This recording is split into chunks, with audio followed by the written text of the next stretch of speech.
ഞാൻ അന്നേ പറഞ്ഞ ഇതിനൊന്നും നിൽക്കണ്ടെന്ന്. ഇത്തിരി മനസമാധാനം കിട്ടാൻ വേണ്ടി ഇങ്ങോട്ട് വന്നേ. എന്നിട്ടിപ്പോ എന്തായി? ഒന്നെങ്കിൽ ദേവനാരായണൻ അല്ലെങ്കിൽ ഹോനായി. രണ്ടിൽ ആരെങ്കിലും ഒരാൾ നമ്മൾ ഇവിടെ വെച്ച് തീർക്കും, അത് ഉറപ്പാ. കർത്താവേ, അപ്പച്ചനാണല്ലോ.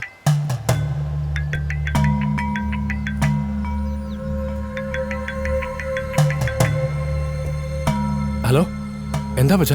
എന്നതാടാ നീ ഇവിടെ ഒപ്പിച്ചേച്ചു പോയത്? എന്താ? ഞാനില്ലാത്ത നേരത്തെ ഒരു ദേവനാരായണ ആൾക്കാർ ഇവിടെ വന്ന് വീട്ടിലുള്ളതെല്ലാം തല്ലിപ്പൊട്ടിച്ചു. എന്റെ അമ്മച്ചി അവർ ഉപദ്രവിച്ചു. നീ കേൾക്കുന്നുണ്ടോ പറയുന്നത്? എടാ, അവരുമായിട്ട് നിനക്ക് എന്താ ബന്ധം? നീ അവരുടെ കാശടിച്ചു കൊണ്ടുപോയിന്നാണല്ലോ അവര് പറഞ്ഞത്. സത്യമാണത്. നീ എന്താ ഒന്നും മിണ്ടാത്തത്? നിനക്ക് എന്താടാ മോനെ പറ്റിയത്? അപ്പച്ചൻ വരുത്തി വെച്ച കടം വീട്ടാനാണോ നീ ഇതൊക്കെ ചെയ്തത്? ഒരു നിവൃത്തിയില്ലെങ്കിൽ നമുക്ക് ഒരുമിച്ച് വിഷം കഴിച്ച് കർത്താവിന്റെ അടുത്തേക്ക് പോവായിരുന്നില്ലടാ. ഇതിലും അന്തസ്സാതായിരുന്നില്ല മോനെ. ഹലോ ഹലോ അപ്പച്ച.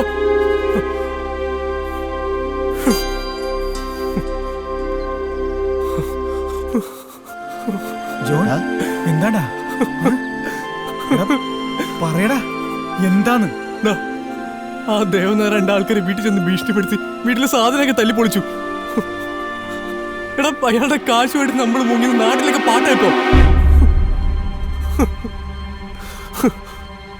സത്യാവസ്ഥ തെളിക്കാതെ നാട്ടിലേക്ക് പോകാൻ പറ്റില്ല. വേണ്ട വേണ്ട, നിന്നോടൊക്കെ 1000 തവണ പറഞ്ഞല്ലേ. നിങ്ങൾ കാരണം, പണത്തിനോടുള്ള നിന്റെയൊക്കെ ആർത്തി കാരണം ഇങ്ങനെ സംഭവിച്ചേ. ശരിയാടാ, ഞങ്ങൾ കാരണം ഇങ്ങനെയൊക്കെ സംഭവിച്ചേ. ബാങ്കിൽ നിന്ന് ലോൺ എടുത്ത് ജപ്തിയുടെ വക്കിൽ നിന്ന് നിന്റെ വീടിന്റെ ഇടപാട് തീർത്തില്ലായിരുന്നെങ്കിൽ നീ നിന്റെ കുടുംബം എവിടെ പോയിരുന്നു? ഇവന്റെ ഉമ്മയുടെ ഓപ്പറേഷന്റെ കാശ് ആരും കൊടുക്കുമായിരുന്നു? പറയടാ, ഒരു തെറ്റും ചെയ്യാതെ ജയിലിൽ കിടക്കുന്ന എന്റെ ചേട്ടനെ പുറത്തിറക്കാൻ വക്കീലിന് ആര് കാശ് കൊടുക്കുമായിരുന്നു? ഇതൊക്കെ ഓർത്തിട്ട് തന്നെ എങ്ങനെയൊക്കെ ചെയ്തേ. പിന്നെ നാട്ടുകാര് പോയി പണി നോക്കാൻ പറയടാ അവന്മാരോട്. ദുബായിൽ നമ്മൾ എത്തിയിട്ടുണ്ടെങ്കിൽ ഒരു പ്രശ്നവും കൂടാതെ നാട്ടിൽ തിരിച്ചു പോവുകയും ചെയ്യും. എങ്ങനെ പോകുന്നാണ് നീ പറയണത്? ഹോനായി ഗ്രൂപ്പിനെ ദേവനാരായണന്റെ അടുത്ത് എത്തിച്ച പിന്നെ അവര് നോക്കിക്കോളും ബാക്കിയുള്ള കാര്യങ്ങൾ. എന്തൊക്കെയായാലും ജാനകിയായി മരിയെ നമ്മൾ പുറത്തിറക്കും. അത് ശരിയാവോ? സെബാസ്റ്റ്യനെ വിളിച്ച് ജാനകി നാളത്തെ പ്രോഗ്രാം പ്ലാൻ ചെയ്യുന്നു.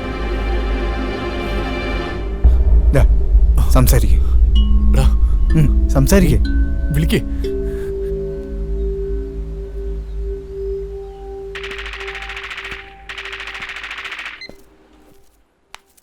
ഹലോ ഹലോ, ഏട്ടൻ എത്തിയോ? എത്തി. ഞാന് കിസൈസിലെ തറവാട് റെസ്റ്റോറന്റ് പുറത്തുണ്ട്. ആണോ? ഞങ്ങൾ തറവാടിന്റെ അകത്താ. എന്നാ വേഗം വാ. ഞാന് എങ്ങനെ തിരിച്ചറിയും? എന്താ ഡ്രസ്സിന്റെ കളറ്? ഡ്രസ്സിന്റെ കളറ് ബ്ലൂ ടോപ്പും വൈറ്റ് ലെഗിൻസും. അതെ, ഞാൻ പരിചയഭാവമൊന്നും കാണിക്കില്ല കേട്ടോ. എന്നെ വന്ന് പരിചയപ്പെട്ടോളണം. Okay okay.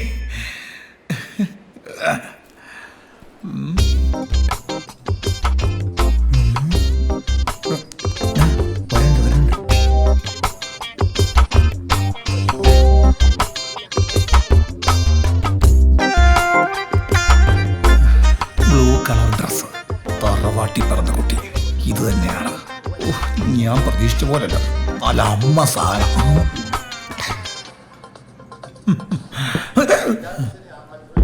ഇവനെന്താ ഇവിടെ? ഇവനുമായിട്ടെന്താ? മനസ്സിലായി. Trap trap trap.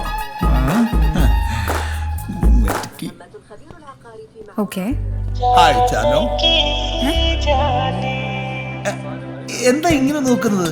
എന്നെ മനസ്സിലായില്ലേ? ജാനുവിന്റെ സെബു. ജാനു ഞാനാ, ജാനുവിന്റെ സ്വന്തം സെബൂട്ടി. ജാനു? മിസ്റ്റർ, നിങ്ങൾക്ക് ആള് തെറ്റിയതാ. ഞാൻ നിങ്ങളെ ജാനു ഒന്നല്ല, മരിയ. പരിചയഭാവം കാണിക്കില്ല എന്ന് പറഞ്ഞ് ഇതാണല്ലേ പഠിച്ച കള്ളി. ആരാ ജാനു ഇത്? എനിക്കിപ്പോ അറിയണം. ഹേ, ആർ യു മാഡ്? നിന്നെ തന്നെയാടാ എനിക്ക് വേണ്ടത്. ഞാൻ അയാളോട് പറഞ്ഞു നിന്നെയൊക്കെ ട്രാപ്പിലാക്കാൻ. പക്ഷെ അത് ഇത്ര പെട്ടെന്ന് സാധിക്കുമെന്ന് ഞാൻ സ്വപ്നത്തിൽ പോലും കരുതിയില്ല. ജാനു, ഇയാളൊരു കാന്താരി തന്നെ.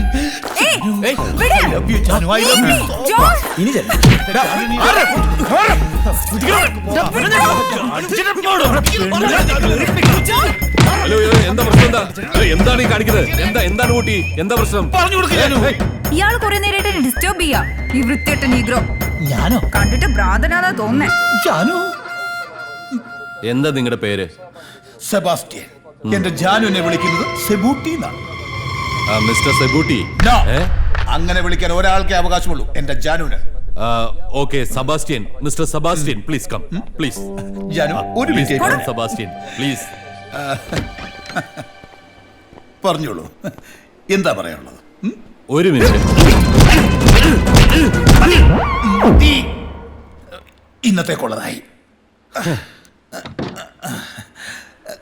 തൽക്കാലം ഈ കാര്യം പുറത്താരും അറിയണ്ട. ഞാനിവിടെ അറിയപ്പെടുന്ന ഭയങ്കര ഗുണ്ടയാ. എന്റെ ഇമേജിനെ ബാധിക്കും. അപ്പോ നമുക്കിനി വീണ്ടും കാണാതിരിക്കാൻ ശ്രമിക്കാം. സ്ഥലം വിട്ടോ. 4 അടി പൊക്കയുള്ളെങ്കിലും നല്ല ഇടി. ഒരു വൈക്കോത്തൂറും തലയിൽ വെച്ചോണ്ട് നടക്കുന്നു. ഒരു പെണ്ണിനെ വളയ്ക്കാൻ കഴിവില്ലാത്ത നിന്നെയൊക്കെ എങ്ങനെയാടാ വിശ്വസിച്ച ഒരാളെ കൊല്ലാനയക്കുന്നത്? അത് ശരി. അതിന് തല്ലലും കൊല്ലലും ഒക്കെ ബോസ് തന്നെയല്ലേ ചെയ്യാറുള്ളത്?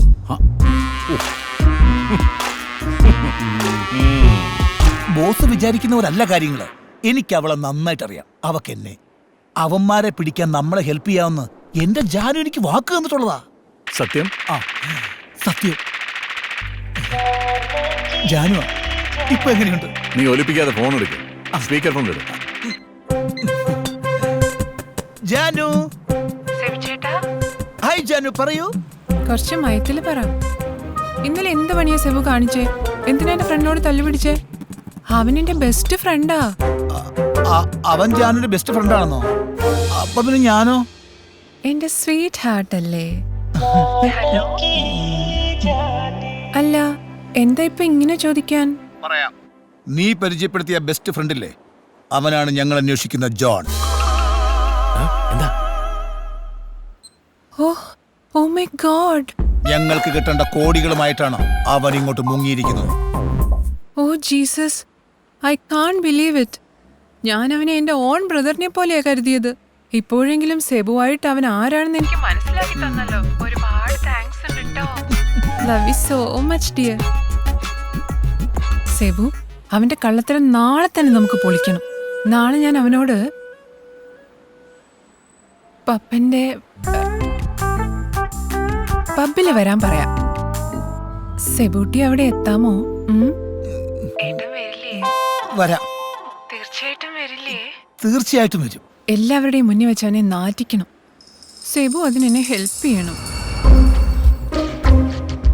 ചെയ്യാം. വേറൊരു കാര്യം, ഞാൻ ഒരു പരിചയവും കാണിക്കാതെ ആയിരിക്കും സെബൂട്ടിയോട് പെരുമാറുക. നാളെ അവനെ അവന്റെ ഫ്രണ്ട്സിനെയും നമുക്ക് വലിച്ചു കീറണം. വലിച്ചു കീറുകയല്ല, വലിച്ചു കീറി കാത്തിക്കാൻ ഞാൻ. വലിച്ചു കീറി കത്തിക്കാൻ അവനെന്താടാ വിറകോ? വെടിവെച്ച് കൊല്ലുന്നു പറ. വെടിവെച്ച് കൊല്ലും. സെബു, വേറെ ആരാ അവിടെ സംസാരിക്കുന്നത്? അതെന്റെ ബോസാ. അയ്യോ, ബോസിന്റെ മുന്നിലിരുന്നാ സംസാരിക്കുന്നത്? ബോസിന് ജാനുവിനെ അറിയാം, ഞാൻ എല്ലാം പറഞ്ഞിട്ടുണ്ട്. ഷോ, എന്നാലും ബോസിന്റെ മുന്നിൽ വെച്ച് വേണ്ടായിരുന്നു. അദ്ദേഹം എന്ത് വിചാരിച്ചു കാണും? നമ്മൾ തമ്മിലുള്ള എല്ലാ റിലേഷനും ബോസിന് അറിയാം. ഞാൻ ബോസിന് കൊടുക്കട്ടെ? വേണ്ട, നീ സംസാരിച്ചാ മതി. ഞാൻ കട്ടാ. Hi Janaki. Hello Janu. Hello sir, how are you sir? I'm good. How are you doing? I'm also fine sir. Sir, സാറിന്റെ എന്തൊരു സ്വീറ്റ് വോയിസാ. എന്തൊരു സുഖാ കേൾക്കാൻ. ഒരു മിനിറ്റ്, നിങ്ങൾ സംസാരിച്ചോണ്ടിരിക്കുക, ഞാനിപ്പോ വരാം. ഹായ് ജാനു.